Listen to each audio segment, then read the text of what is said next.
Eu quero cumprimentar as colegas e os colegas e convidá-los para um momento de reflexão. Nós estamos no ensino médio, na etapa final da educação básica, ou na última etapa da educação básica. A nossa disciplina é filosofia e hoje nós vamos ver os conteúdos do módulo 3, do volume 3 da nossa disciplina filosofia. Inicialmente, nós vamos ver cultura, o indivíduo na cultura, individuação e individualismo, indústria cultural e condutas massificadas, ócio e negócio. Muito bem. Aqui nós temos um breve conceito de cultura. Cultura inclui o conhecimento, as crenças, a arte, a moral, a lei, os costumes e todos os hábitos e aptidões adquiridos pelo homem como membro da sociedade. Então, a cultura é aquilo que o homem, o ser humano, o indivíduo absorve, retém, percebe a partir de situações no seu meio social. Então ele vai acolhendo, recebendo aquela forma, aquela maneira de viver, assimilando e incorporando à sua vida. Então ele vai escolhendo, ele vai tomando decisões, isso também se refere às suas preferências, a partir do que ele recebe no lugar onde ele está, entre as pessoas, com as pessoas do seu convívio. Então, cultura é algo muito forte que nós trazemos conosco mesmo, a partir do que nós recebemos da sociedade, do lugar, das pessoas com as quais nós construímos relações. Então, isso é cultura. Nós vemos, aprendemos, desenvolvemos, temos agora o gosto por estas coisas, fazem parte da nossa vida, então isso é cultura. Então todos nós estamos dentro de uma cultura, ou de diversas culturas até. A cultura que nós recebemos em casa, com os nossos familiares, a cultura que está nos lugares onde nós vamos, como o trabalho, o clube, a igreja. Então, existem determinadas culturas, várias culturas, e nós vamos assimilando e vão encontrando espaço nas nossas vidas, essas culturas. Então, nós vamos reproduzindo aquilo que nós vemos, aprendemos, e nós vamos, então, formando, construindo a nossa individualidade a partir daquilo que nós vemos, ouvimos, percebemos, assimilamos do convívio social entre as pessoas. Então, a cultura é muito forte, é o nosso modo de viver, de estar no mundo, com as decisões, com as escolhas, com as nossas preferências, com as coisas que nós gostamos de ter, de experimentar e de usar durante a nossa vida. Mas a cultura pode ser mudada, modificada. Nós podemos ir modificando. Aliás, o meio social vai moldando a gente. Muitas vezes vai transformando, vai influenciando as nossas vidas e formando uma cultura, e nós vamos tendo uma cultura, às vezes, transformada. Nós vamos mudando a partir do lugar onde nós estamos, do convívio com as pessoas. Então a cultura é uma coisa dinâmica também, que vai mudando, vai se transformando.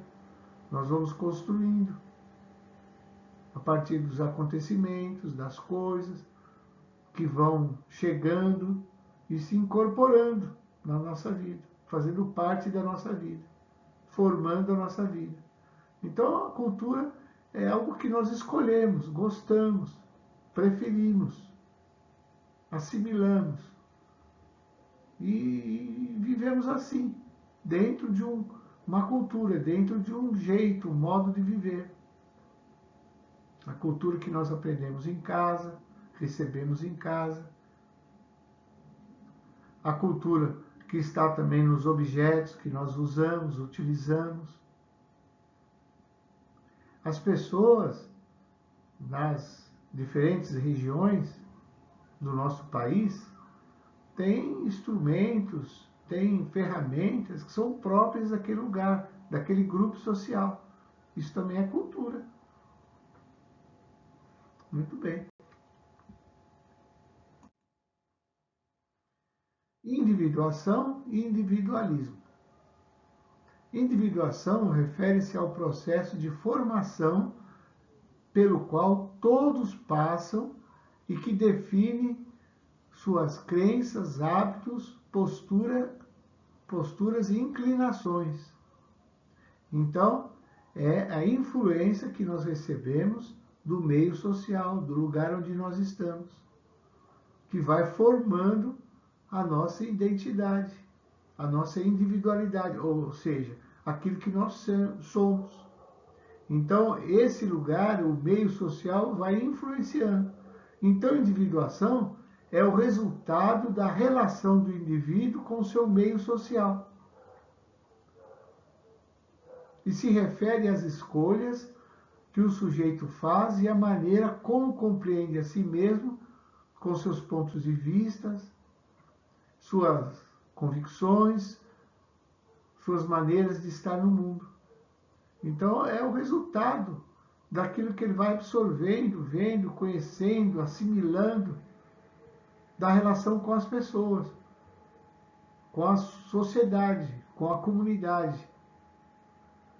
com as pessoas do seu convívio, com o lugar, com coisas. Então, isso vai formando o indivíduo. Isso é individuação. Vai formando, construindo a identidade da pessoa. Então, individuação é a maneira pela qual uma coisa ou uma pessoa é identificada como distinta de outras.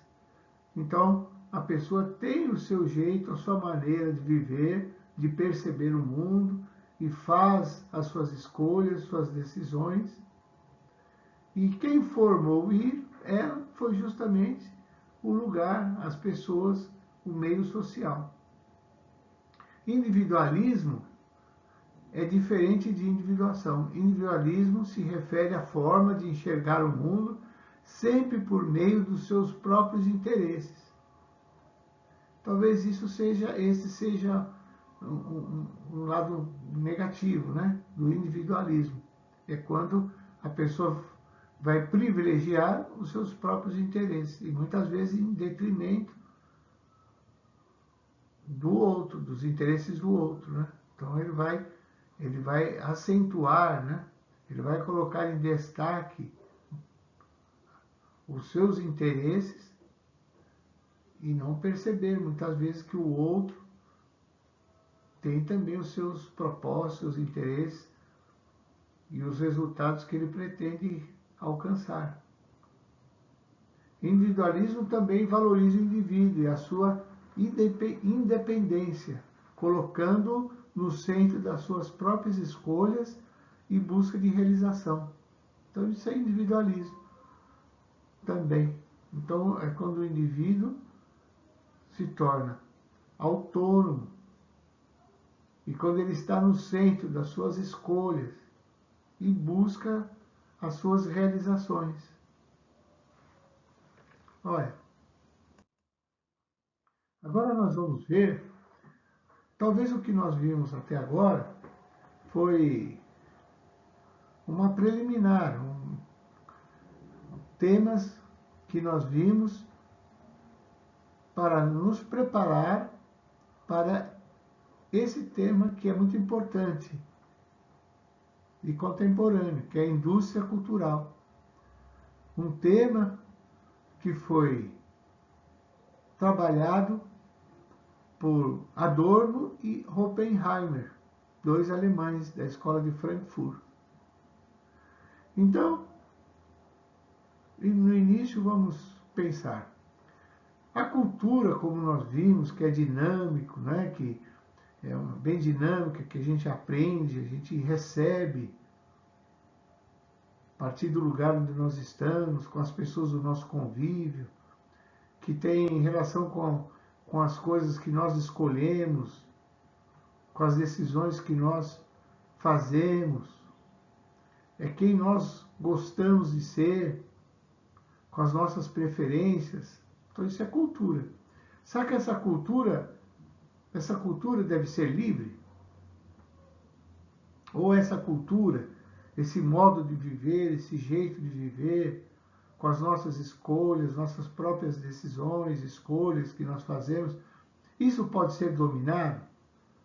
Ou alguém pode dominar a nossa cultura, interferir na nossa cultura, assim, de maneira a fazer escolhas por nós e determinar o nosso modo de viver, o jeito nosso particular de viver, que está nas nossas preferências e escolhas e decisões?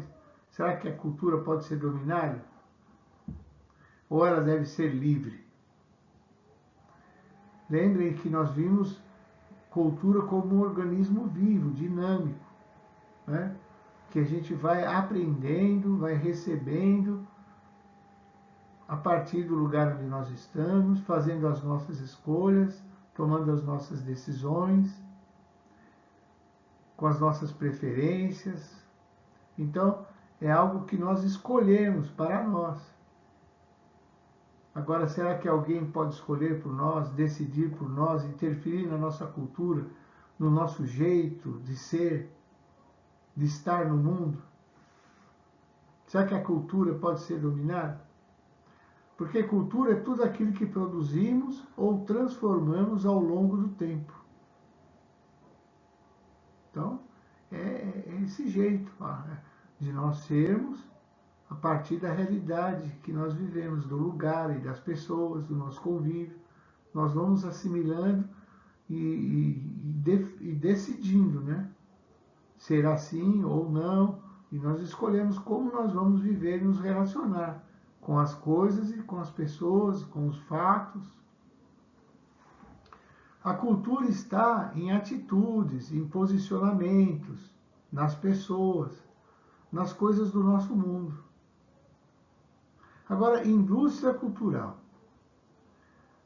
Olha, vamos pensar. Indústria é o lugar onde são produzidos, as coisas são produzidas, né, em grande escala. A indústria, ela produz para uma multidão, para um número grande de pessoas. Então ela produz em série, e bastante, para atender, para servir uma multidão, para muitas pessoas, uma massa de pessoas. Então a indústria é um lugar onde são construídos, produzidos as coisas, né? E que as pessoas vão usar. Agora, a cultura pode ser produzida, pode existir uma indústria de cultura, uma indústria que vai construir uma cultura, que vai produzir uma cultura e vai distribuir essa cultura de forma a fazer com que as pessoas consumam os seus produtos, a sua cultura.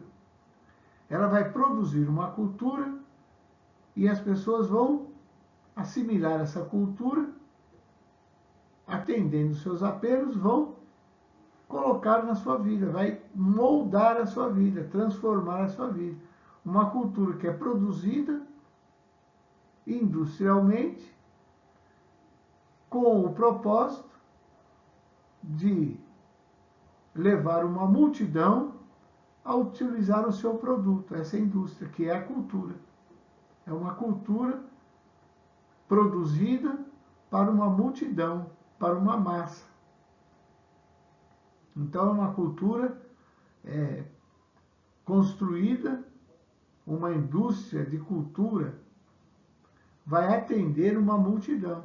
O objetivo é fazer com que as pessoas consumam o seu produto, que é a cultura. Então, a cultura produzida, industrializada, para ser consumida em grande escala por uma multidão. Agora, se cultura é um modo de ser, um modo de viver, com escolhas, decisões, preferências, é o jeito das pessoas viver e de estar no mundo, será que alguém pode ditar a forma de viver, de escolher, de decidir e de estar no mundo? Produzir uma cultura para ser consumida por uma multidão? Fazer com que uma multidão tenha a mesma cultura, uma massa com uma mesma cultura, uma cultura que foi pensada em uma indústria, em uma instituição que constrói cultura, produz cultura. Então, uma cultura que vai ter uma abrangência muito grande, uma multidão, uma massa. As pessoas devem consumir o seu produto, que é cultura. Então, essa cultura é para ser consumida por uma multidão. Então, lá, quando a cultura se transforma em indústria, produzida em série, se torna produto para ser trocado por dinheiro, com vistas ao lucro. Então, existem objetivos, né? Existem pessoas que estão ali interessadas no consumo daquela cultura, que as pessoas assimilem aquela cultura, que incorporem essa cultura que foi produzida, esse jeito de viver e de estar no mundo. As novelas falam muito, é um exemplo dessa cultura que é industrializada. Na novela, as pessoas veem um jeito de viver, os protagonistas, os atores, os personagens. Ali eles passam uma maneira de viver, de estar nos diálogos, na linguagem que eles usam, não é? Eles também no jeito, nas suas preferências, na alimentação. Então, essa indústria utiliza os meios de comunicação de massa, porque o objetivo é atingir uma massa. Então, ela vai usar os meios de comunicação de massa para influenciar as pessoas, levar as pessoas a consumirem a sua cultura. Essa é a indústria. Vai usar. Então, as novelas é um bom expediente, né? É uma forma boa para quem quer isso, quem quer alcançar o objetivo, que é alcançar, que é chegar e influenciar uma multidão. Então, lá aparecem os personagens. Então, essa cultura está na fala dos personagens, na linguagem, na maneira com que eles se relacionam com os acontecimentos, com as questões que aparecem, o vestuário dos atores. Então, tudo aquilo é cultura que eles estão passando. E logo aquilo vai sendo assimilado e incorporado na vida das pessoas, de uma multidão que acompanha aquele programa. Então, ela vai influenciando. As pessoas vão vendo aquela cultura que está sendo mostrada, vão assimilando aquela cultura e incorporando, colocando na sua própria vida aquela cultura, vão vivendo aquela cultura. Então, aquela cultura é uma cultura que está sendo transmitida e é uma cultura que está sendo recebida e aceita e essa cultura vai moldando o comportamento das pessoas. Então, é uma cultura produzida em grande escala para influenciar, então, essa cultura, uma multidão, uma massa, e assim é o objetivo dessa indústria cultural. Então, as pessoas que recebem essa multidão, essa massa, passam a ter as mesmas preferências, o mesmo gosto, né? Então as pessoas passam a ter uma linguagem, um modo de se expressar muito parecido, muito semelhante. As pessoas também passam a usar aquelas peças do vestuário, veem, percebem lá e já passam a usar também o comportamento das pessoas, né? Eles veem e vão também representando, vão assumindo, vão vivendo aqueles comportamentos. Então a novela é um exemplo, né, dessa cultura que é produzida e que busca alcançar uma multidão, uma massa. Muito bem. Então, o conceito de massa. O que é massa? Então, massa refere-se a uma grande quantidade de indivíduos.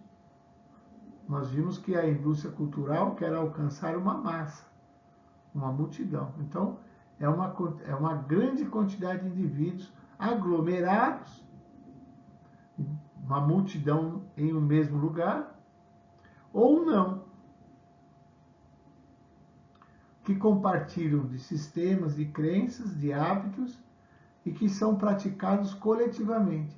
Quer dizer, uma multidão pode estar em um mesmo lugar, uma massa, uma multidão no mesmo lugar, concentrado ali naquele espaço, naquele lugar, ou uma massa pode estar assim numa infinidade de lares separados. Pode estar em muitos lugares. Mas é uma massa que compartilha, então, de sistemas, de crenças, de hábitos, de práticas coletivas. Olha, as pessoas vão a um estádio de futebol assistir uma partida, um confronto de duas equipes de futebol, e eles vão àquele lugar muito grande, tomam todos os espaços, fica lotado aquele estádio, as arquibancadas, os espaços que são reservados para a pessoa assistir o espetáculo, são todos tomados por uma massa que está aglomerada naquele lugar. Mas uma massa pode estar também numa infinidade de lares, sintonizadas em uma emissora de televisão, assistindo uma partida de futebol. O confronto de duas equipes de futebol. Uma massa que não está aglomerada num lugar, mas é uma massa que está sintonizada no mesmo canal ou assistindo o mesmo espetáculo, compartilhando, né, daquele mesmo divertimento, diversão. Então uma massa pode ser uma multidão toda juntos, né, num ambiente, ou pode estar separada, ainda é uma massa. Aqui, no que nós estamos vendo, no nosso contexto de indústria cultural, aqui massa pode ser um número indeterminado de pessoas, quanto mais melhor, despida das suas características individuais, de classe, etnia, religião e até mesmo de país, e que são tratados como um todo razoavelmente homogêneo, para a qual a produção da indústria cultural é direcionada, uma massa. Então, que interfere, que molda as pessoas, que faz com que as pessoas tenham as mesmas características, né? E as pessoas deixam de ser elas mesmas, renunciam à sua cultura o seu modo de viver, as suas decisões, as suas escolhas, para ser o que a indústria cultural está oferecendo como produto, que é a cultura. Então as pessoas estão ou deixam, né, a sua cultura, o seu modo de viver, para seguir, para viver uma cultura que está sendo oferecida e por um meio de comunicação de massa, né, pode ser. Então, essa cultura que é produzida para uma multidão, ou que pretende alcançar uma multidão, formar a opinião de uma multidão. Então, essa cultura que é produzida por esta indústria, e essa indústria cultural pretende influenciar as pessoas, formar a mentalidade das pessoas, cuidar das suas preferências, das suas escolhas, das suas decisões. Então, a indústria cultural, ela quer influenciar uma massa, uma multidão de pessoas. Para isso, para que aconteçam os resultados esperados ali pela indústria cultural, é preciso de algo que venha favorecer, que venha potencializar esse jeito de trabalhar da indústria cultural, de atingir uma multidão e de moldar a mentalidade das pessoas e de interferir nas escolhas que as pessoas fazem, nas decisões, no modo de viver. Então, precisa existir algo forte ou algo que pode alimentar essa ideia, potencializar essa ideia de dominação, de uma cultura dominada, produzida, oferecida, assimilada pelas pessoas, incorporada pelas pessoas, por uma multidão. Então, é preciso de alguma coisa assim como alienação. Então, vamos ver o que é alienação. Considerando que o consumo é um núcleo de intenções do processo industrial, o consumo,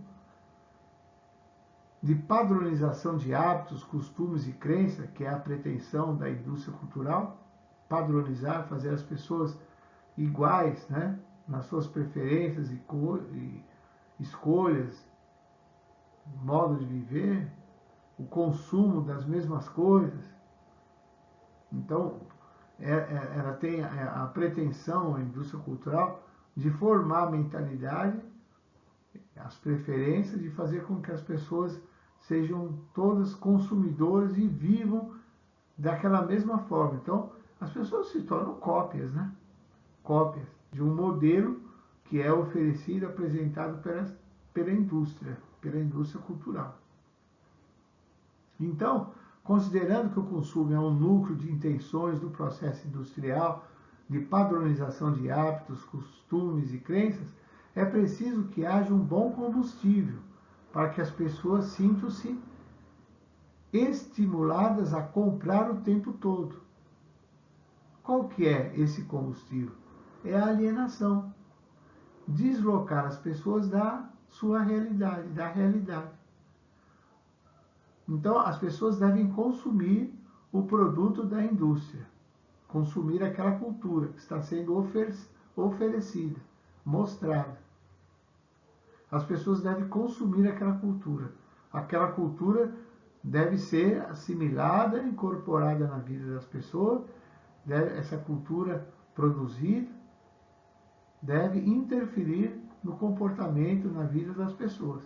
Então, quando as pessoas deixam de ser elas mesmas, ficam alienadas, perdidas, deslocadas da realidade, então elas vão facilmente, né, elas podem ser facilmente moldadas por essa indústria que produz a cultura. Então, olha, a alienação parece aqui como algo que impulsiona a reprodução de pensamentos, ideias, comportamentos propagados pela indústria cultural. Então a pessoa fica perdida, fica deslocada.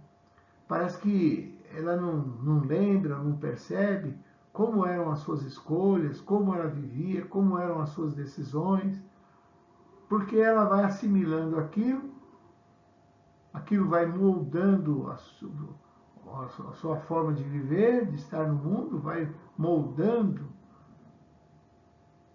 a sua identidade até, vai moldando, e as pessoas vão consumindo aquilo sem se darem conta, muitas vezes, que aquilo está contrariando o que ela sempre foi, as suas escolhas. Então, olha, vamos lá. A alienação parece aqui como algo que impulsiona a reprodução de pensamentos, ideias, comportamentos propagados pela indústria cultural. E a pessoa não questiona, não pensa mais, porque compra coisas das quais não necessita. Então a pessoa fica perdida, né? Ela fica ali deslocada da realidade. Ela não consegue mais refletir ela mesma, fazer as suas escolhas. Ela vai atender os apelos, os convites dessa indústria cultural. E ela vai passar a comprar, passa a fazer então as suas escolhas, comprar, assumir aquelas coisas na sua vida, que às vezes estão em conflito com o que sempre ela foi, né? Então ela passa a comprar coisas que muitas vezes não necessita, que não fazem parte do seu mundo. Mas elas estão perdidas, estão deslocadas na realidade, estão alienadas. E passa então a consumir coisas que não têm relação com o que ela sempre foi, com a sua cultura. Então é essa cultura que molda e que muda a preferência das pessoas e as escolhas. A pessoa passa a absorver aquilo lá, sem perceber que aquilo é o contrário, é o avesso do que sempre ela foi. Então é uma cultura produzida para atender uma massa e para que as pessoas tenham as pessoas tenham um comportamento moldado por essa indústria, né? Ela vai formar a mentalidade, a cultura, e as pessoas vão ser muito parecidas.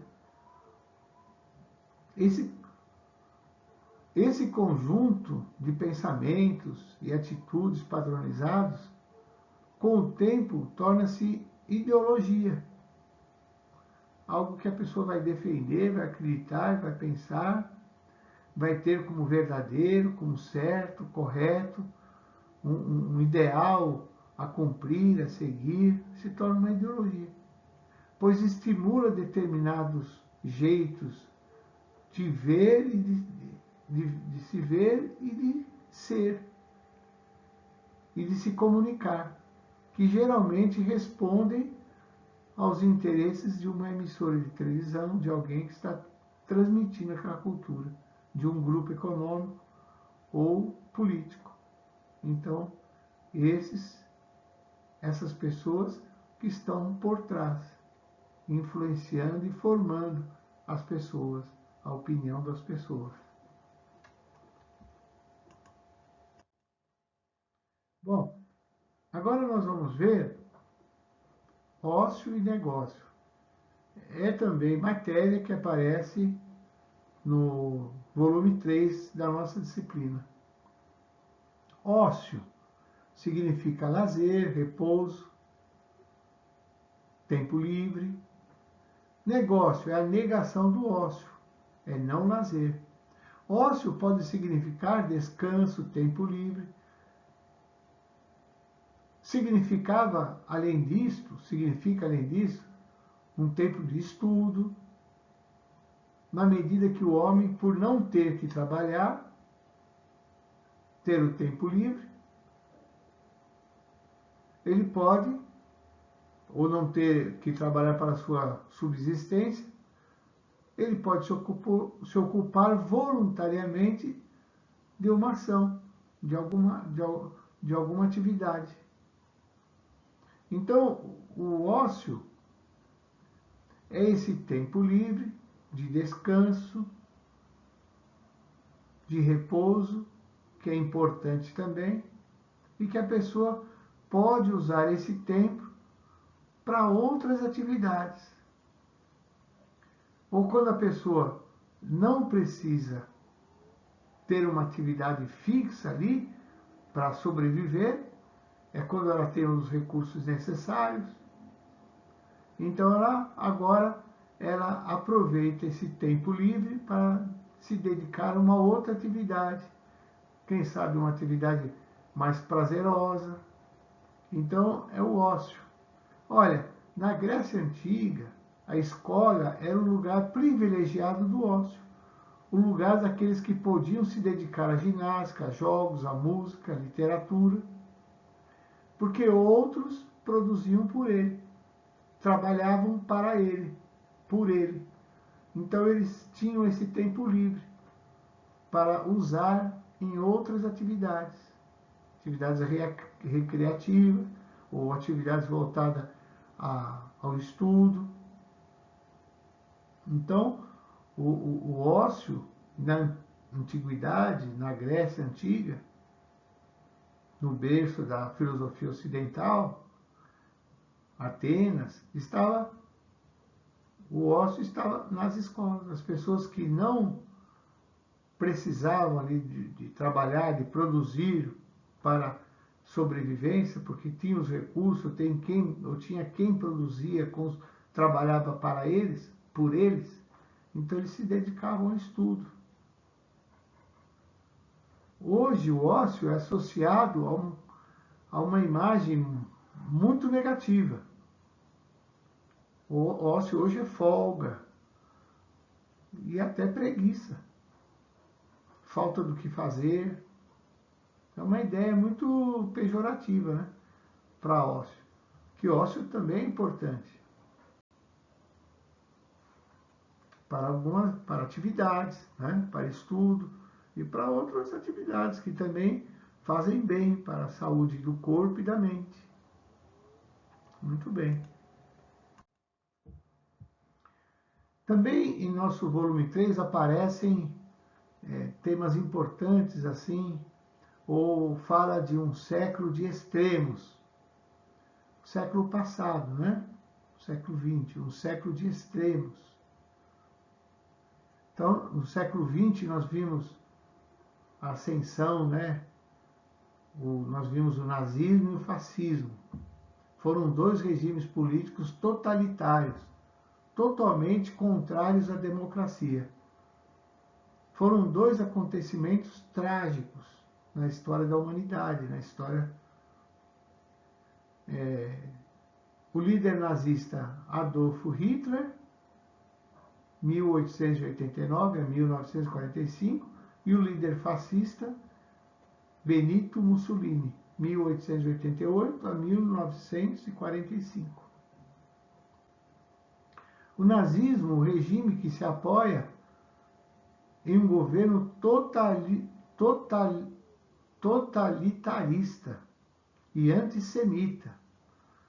Um governo que não tem simpatia pelos judeus, né? Semita, o povo judeu, então antissemita. Eles têm uma aversão, eles têm uma indisposição para com os judeus. E eugenista, que é um movimento que defendia que o povo alemão era geneticamente mais evoluído que os outros seres humanos. Então, aí estava o pensamento, as ideias do nazismo, né? Então, eles não gostavam dos judeus, tinham uma dificuldade com os judeus, e também se julgavam os tais, né?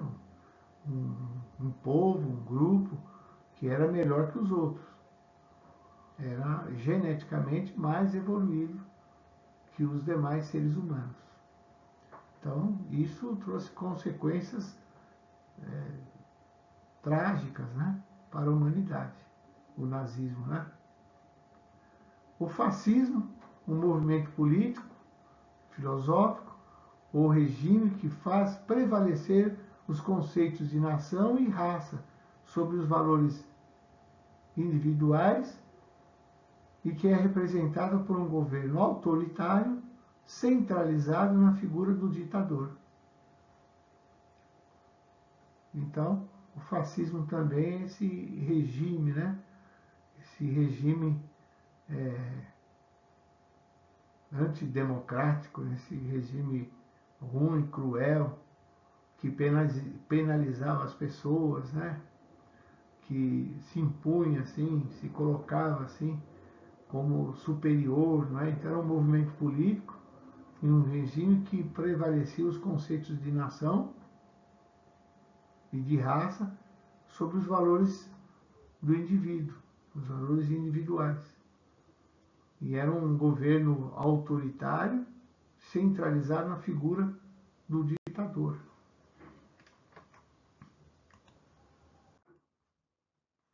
Vamos ver também razão instrumental e razão crítica.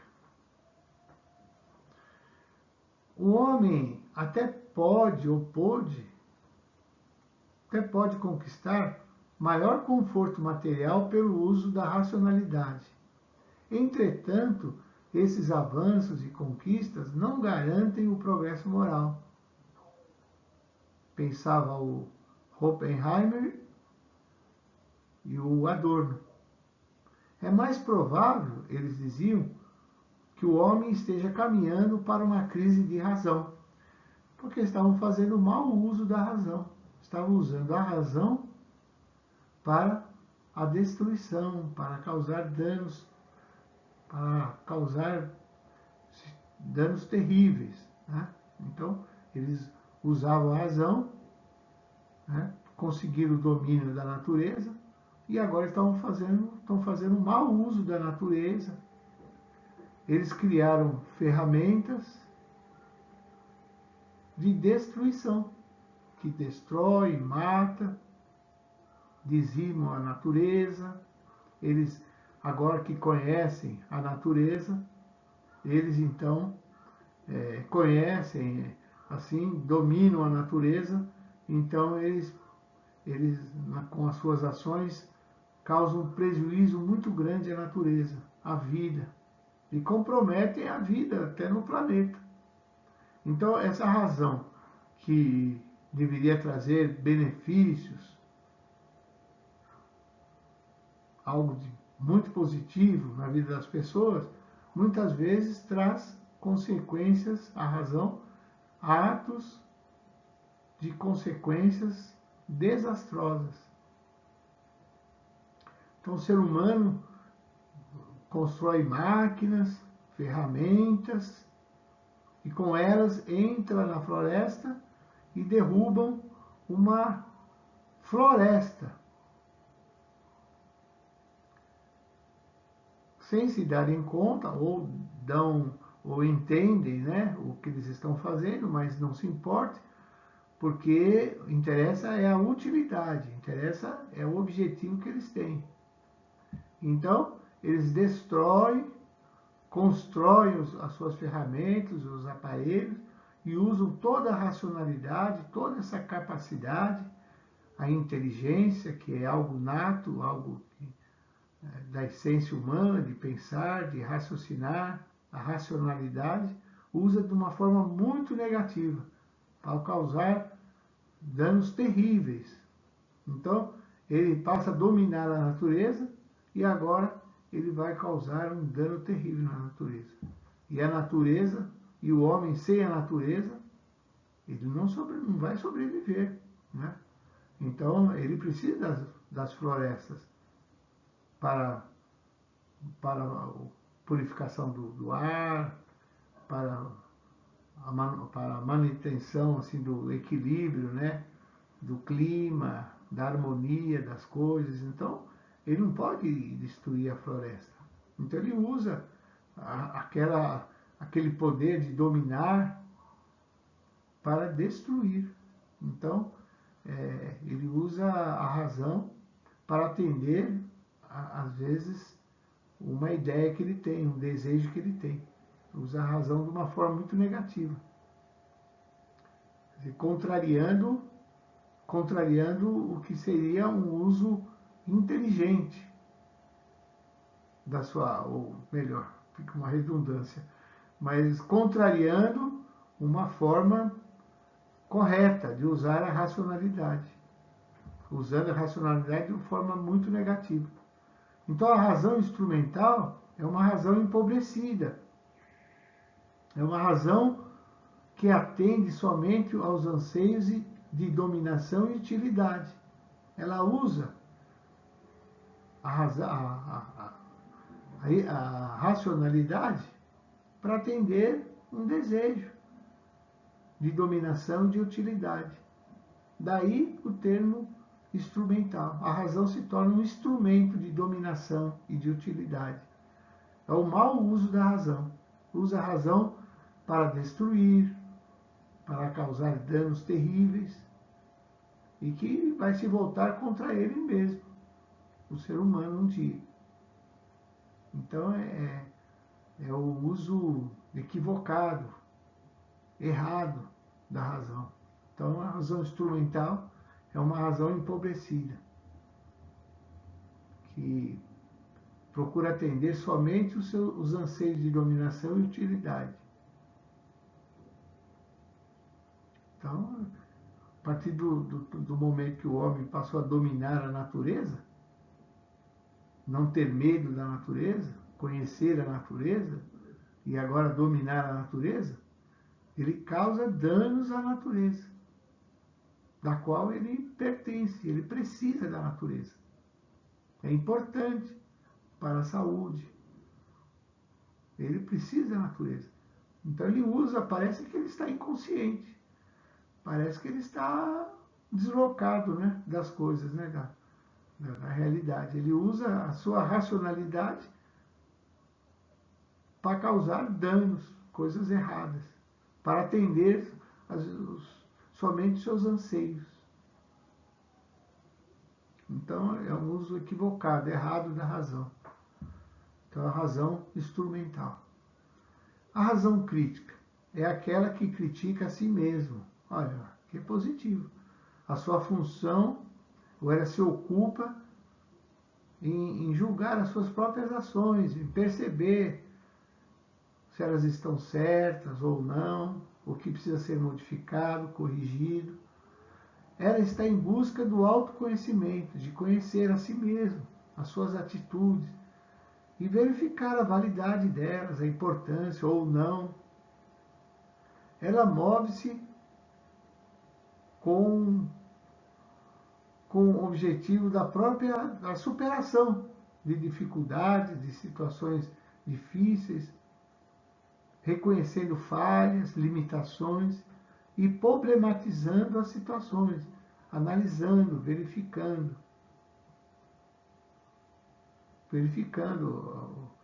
os acontecimentos, as coisas, né? Então, é uma razão que procura entender, conhecer, às vezes a si mesmo. Então, é algo muito positivo. Muito bem. Outro tema que aparece em nosso livro, no volume 3 da nossa disciplina, é a banalidade do mal. Este tema foi pensado, desenvolvido por uma filósofa de origem judia chamada Hannah Arendt. Ela empreendeu uma discussão sobre a ideia de que a banalidade do mal é consequência de uma impensada, alienada e conivente situação. Então, ela pensou o mal, ou o mal existe em diferentes lugares de forma banal, sem importância. O mal acontece e parece que não é percebido, não é entendido. As pessoas parecem que veem, percebem o mal, mas aquilo não toca mais elas, não mexe com elas mais. Então elas têm o mal como algo normal, quer dizer, banal. Mas o mal não é normal, não é, é anormal. Pode ser comum o mal, né, pela frequência, mas não é normal. As pessoas devem preferir, conforme sugere a ética, né, o bem, fazer o bem a si mesmo e ao outro. Mas às vezes o mal não é mais entendido pelas pessoas como algo repugnante, algo ruim, desprezível. Mas as pessoas muitas vezes convivem muito bem com o mal. Até têm fascínio pelo mal. Veem o mal e parece que elas até apreciam, né? Dão um valor para aquilo, né? Então, o mal parece que é algo muitas vezes banal, algo que pela, como eu disse, pela frequência, né? Pela presença da maldade nos comportamentos das pessoas, né? Nos comportamentos, nas atitudes, né? Em muitos lugares, então virou uma coisa banal, uma coisa sem importância. A pessoa não se ressente mais pelo mal, não fica, não se incomoda mais com o mal. É algo banal, algo sem importância, algo muito comum. Imagino, né? Se tornou muito comum. Então vamos lá. Olha, a discussão empreendida por Hannah Arendt gira em torno da ideia de que a banalidade do mal é consequência de uma impensada, alienada e conivente. Então, a banalidade do mal, que propaga um tipo de normalidade, de hábito insensível. Normalidade, quer dizer, as pessoas veem o mal como algo normal, algo que está tão presente no seu cotidiano que virou uma coisa que não assusta mais, não mexe mais com elas, né? Então, as pessoas não, o mal não causa espanto, não tem, sabe? As pessoas veem o mal, mas diante da maldade, às vezes da sua própria maldade, não percebe, não se importa com a maldade que fazem ou que estão vendo ali, que faz parte do cotidiano delas, o mal. Então virou uma coisa banal. Então que se propaga um tipo de normalidade, de hábito insensível, que não mexe com a pessoa. Esse mal faz ignorar as vítimas, não se importa com as vítimas. Este mal. A pessoa não lamenta, não percebe o dano que causa, não se incomoda com aquilo, algo virou comum. Causam um dano, causam uma maldade, fazem o mal, ou veem o mal, mas aquilo parece que não tem importância nenhuma. Elas, né, não ficam perturbadas com o mal que elas veem ou que praticam, né? Esse mal faz ignorar as vítimas e pode se instalar tanto em regimes totalitários quanto democráticos. Olha só. É o mal que as pessoas veem ou fazem e não causa nenhum incômodo. Nenhum incômodo, nada. Esta pensadora, a Hannah Arendt, depois ela foi para a América do Norte, para os Estados Unidos, onde ela trabalhou, continuou desenvolvendo suas ideias, seus pensamentos, trabalhou com jornalismo, enfim. No início,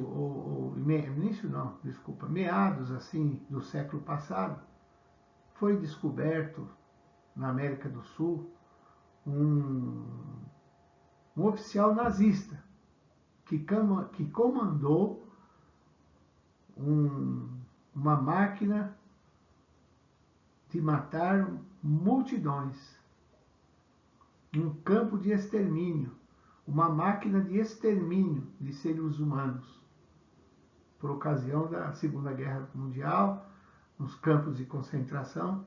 É ele que tinha o que dava ordens, conduzindo então uma multidão, famílias inteiras, para a morte, nos campos ou nas câmaras de gás.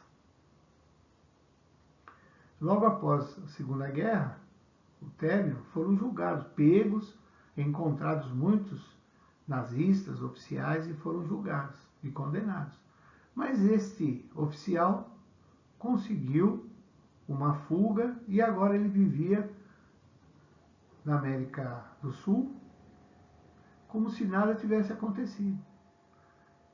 Tinha uma atividade, trabalhava em uma empresa de origem alemã, trabalhava, tinha uma família, ia para casa, era atencioso com sua família, cuidava da família, tinha uma atividade produtiva, enfim, seguia a vida.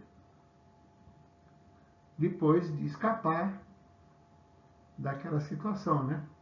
Onde muitos dos seus pares foram pegos e julgados e condenados. Mas ele vivia lá bem. Até que a inteligência de Israel descobriu este homem. E veio e tirou ele aqui, na América do Sul, no país onde ele vivia, e levou lá para Israel para ser julgado. Ele foi pego e levado para lá, para Israel, para ser julgado pelos crimes que ele cometeu, que ele dirigiu. Ele era o que dava ordens. É ele que ordenava do seu escritório a morte de uma multidão de seres humanos, de judeus e de outros também, que eles entendiam que eram gente que precisavam ter uma solução final, matar, exterminar de uma vez. Viviam não como seres humanos, em um campo de concentração, e agora a solução final seria a morte. A morte, uma multidão indo para a morte. Aí ele foi encontrado lá, levado para Israel e julgado. E a Hannah Arendt foi até lá para ver, documentar, ver o julgamento desse alemão. E ela ficou impressionada com as respostas que ele dava para os seus inquisitores, para as pessoas que faziam que inquiriam, que faziam as perguntas sobre os acontecimentos, as coisas que sofreram, as pessoas que, sob o seu comando, foram mortas. Então ele respondia assim: eu só estava seguindo ordens. Eu recebi uma ordem superior e eu queria obedecer. Eu queria cumprir a ordem que eu recebi. Eu estava ali, fazia parte. Eu estava ali só cumprindo ordens. E até ele entendia que ele deveria receber um louvor por isso, por ser alguém obediente àquele mecanismo, né?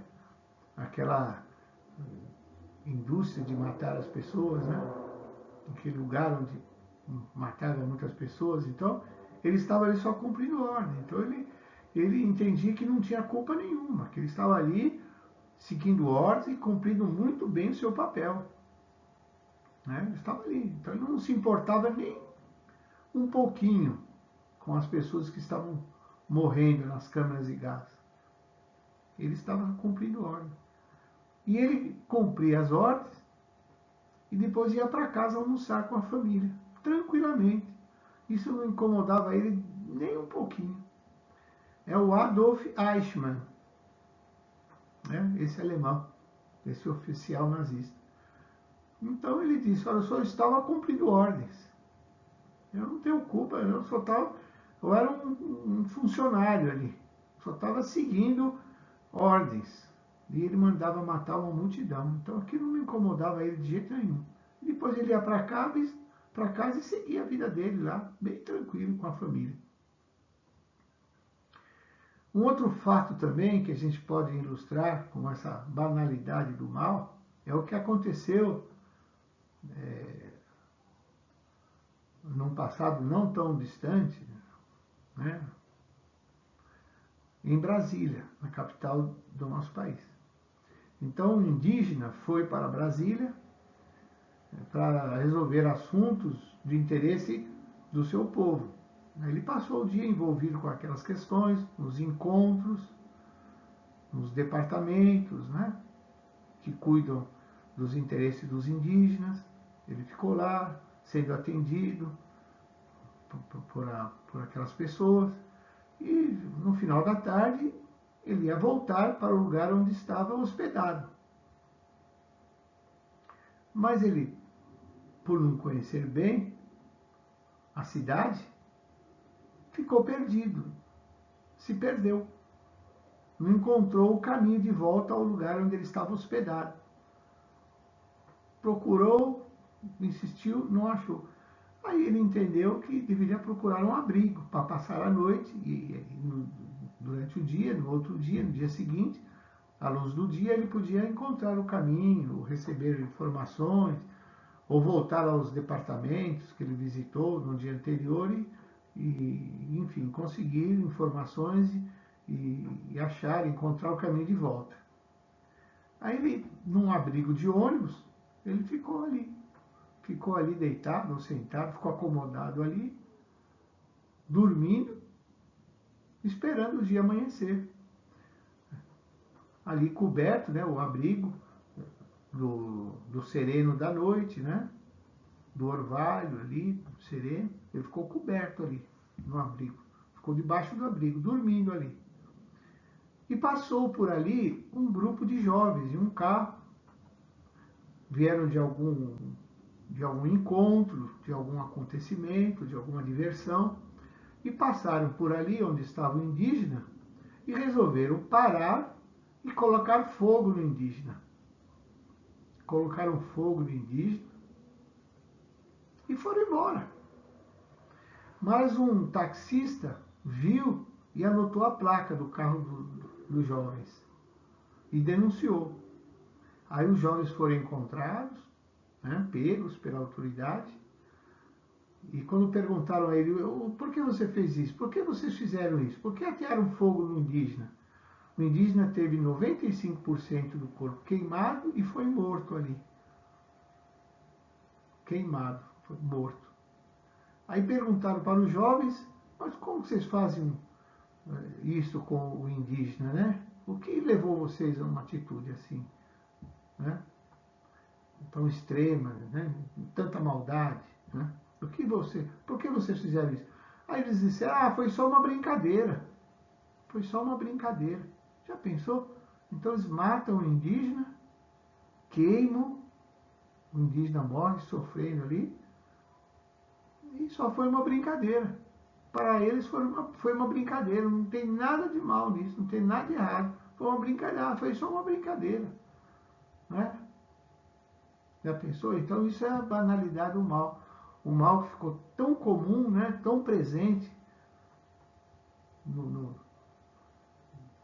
nas cidades, nos lugares, entre as pessoas, né, que se tornou que as pessoas não perderam a sensibilidade, né, não veem o mal. Quando praticam e não percebem o mal quando está diante deles. Não percebem o mal diante deles e nem percebem a intensidade, o peso da sua maldade na vida das pessoas. É o mal que faz ignorar as vítimas.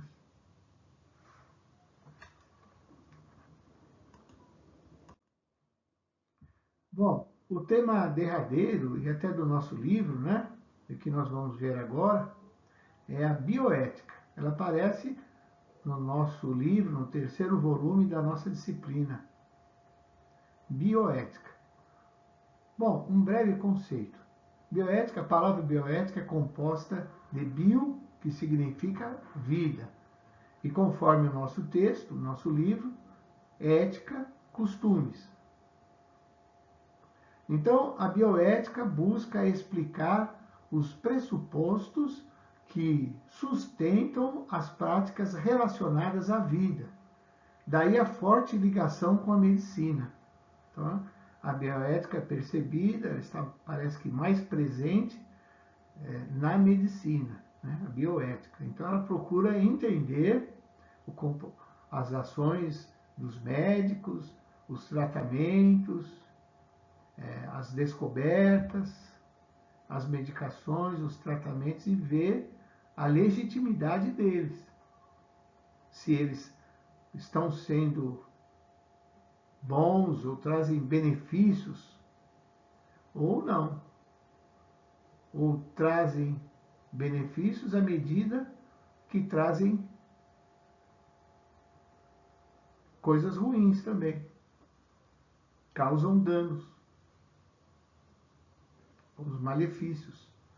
Então, ou se estão causando mais danos do que trazendo benefício às pessoas que estão sendo tratadas. Então, é um exemplo, né?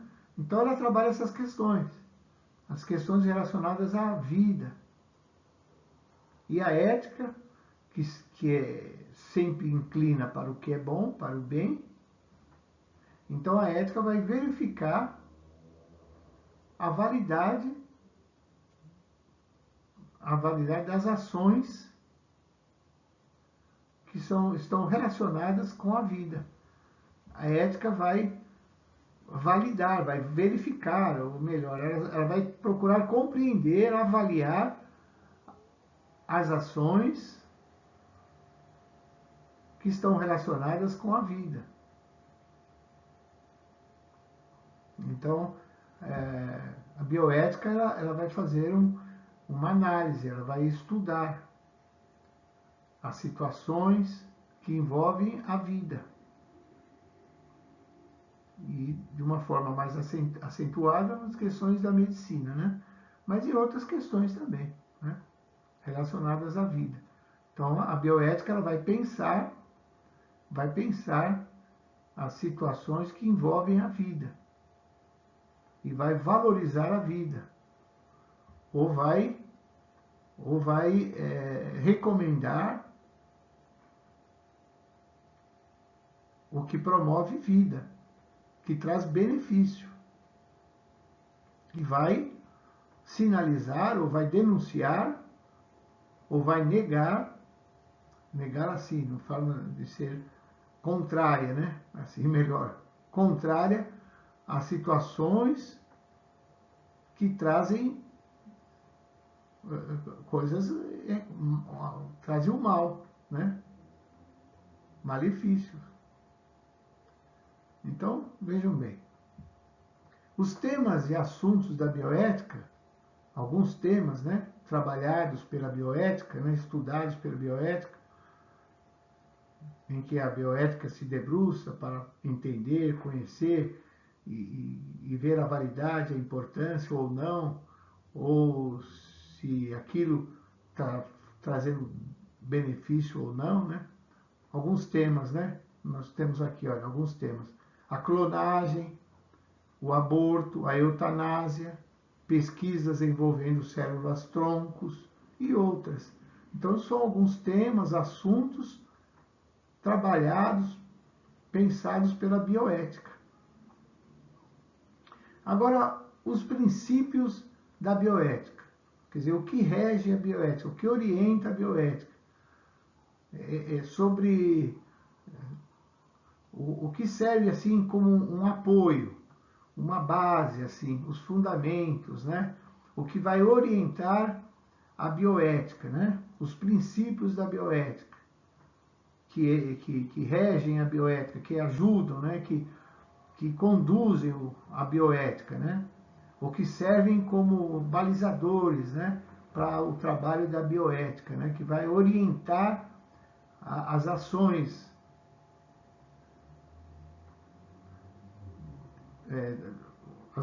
da bioética, né?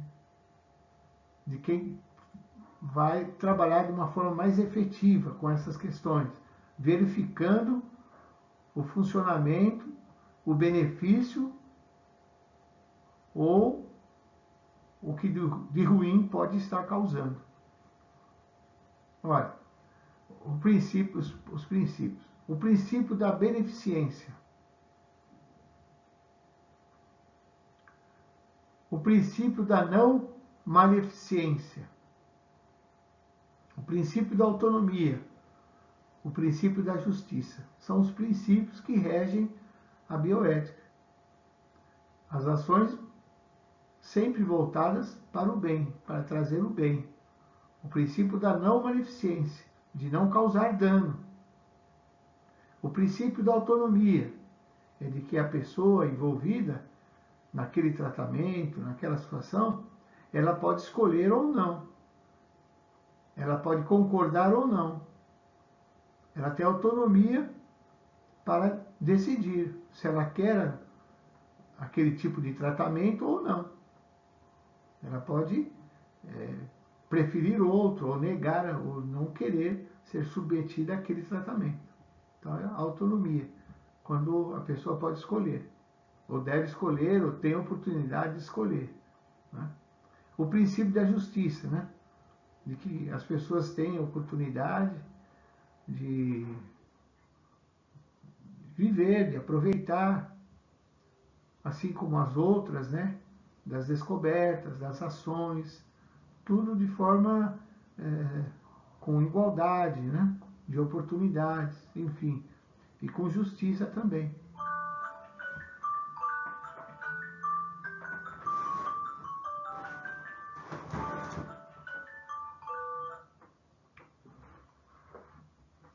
A bioética procurou levar em conta as teorias éticas já existentes. Olha. Então, ela usou o pensamento, usou o trabalho desenvolvido por filósofos para ajudá-la nesse trabalho de análise, de pesquisa, para saber ou para orientar o seu trabalho. Então, os filósofos foram Aristóteles, pensador da antiguidade, e Immanuel Kant, pensador moderno. Então, esses dois nomes, esses dois filósofos, né? O trabalho deles, as suas ideias, seus conceitos, né? Foram usados, né? Pela bioética. Muito bem. Então, agora chegamos ao final da nossa exposição. E eu agradeço a atenção das colegas e dos colegas. E eu sempre recomendo, né, que leiam o livro, né, da nossa disciplina, porque lá você tem as matérias na íntegra. Nós fizemos alguns destaques, né? Mas lá no livro você tem o colega tem os desdobramentos da matéria, para ver, conhecer melhor e estar assim mais preparado para as avaliações e para adquirir conhecimento desses temas que são relevantes, são importantes na nossa formação. Então, eu agradeço e até breve. Obrigado.